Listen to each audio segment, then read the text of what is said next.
when I open the envelope and name who's representing the Boys and Girls Clubs of Sarasota and DeSoto County at the next step, it does not change the rest of you representing your clubs for the rest of the year, and you need to be those ambassadors, and you should be very proud of that. If you're standing next to the stage right now, you are amazing young people. Give them a big round of applause.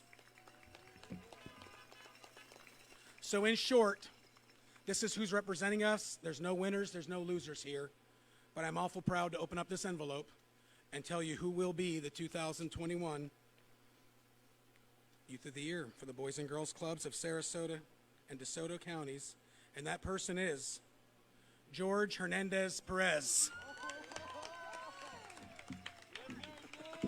Congratulations, buddy. Let me get back from you. Sorry. Oh my gosh, thank you.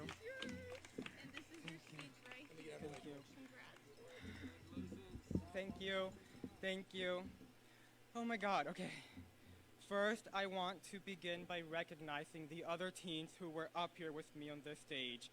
Each and every single one of you is such an impressive young leader, and it has been one of the greatest privileges getting to be considered amongst you. I want to thank my mother, who is here tonight, as always, cheering me on. Thank you. I also want to thank all the supporters of the Boys and Girls Club who are here tonight. It is not lost upon me that it is because of you that this organization, even in the most troubling times our nation has gone through, continues to empower young leaders like me. Most importantly, however, I want to thank my club mentors who have not only helped me find my voice, but instilled in me the importance of giving back. I specifically want to thank two club mentors, Ms. Soraya, who taught me not only to voice my opinions, but listen to others, and Ms. Cassie, who showed me how to uplift others' voices. I want to describe what this moment means to me, but to do that, I first have to tell a story. When I was about 10 years old, I was sitting on the floral couch I had in my living room, and I was watching the news with my mother when a headline came on. Tammy Baldwin, first openly gay woman elected to the Senate. I want you to picture what a moment like that means to a young gay Cuban immigrant watching, for the very first time, an openly gay woman being celebrated in that way. Thank you. For years to come, whenever I felt hopeless, like my voice was not as important, I always tried to remember how I felt in that moment. For one of the first times, I felt represented. When I was about 12 years old, I woke up at 4 in the morning to get a drink of water, and what I saw absolutely broke my heart.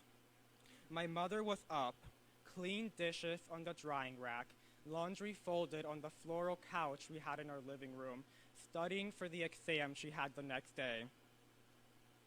Each time I felt like I was giving up, I would recall exactly how I felt in that moment, my mother fighting hard to give me the future she never had.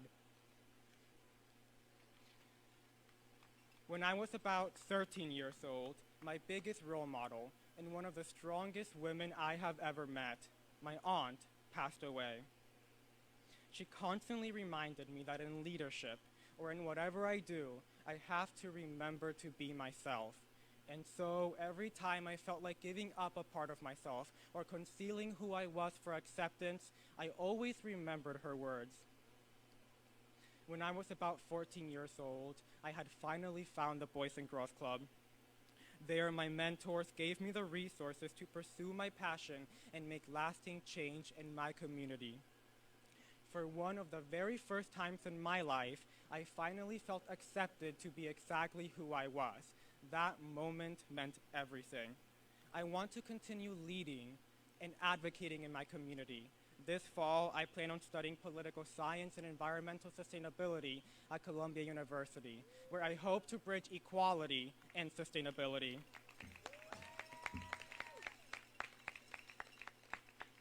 So tonight, I stand up here with my mother, who brought me to this country and gave me unimaginable opportunities. I stand here with my aunt, whose words have echoed through every part of my life.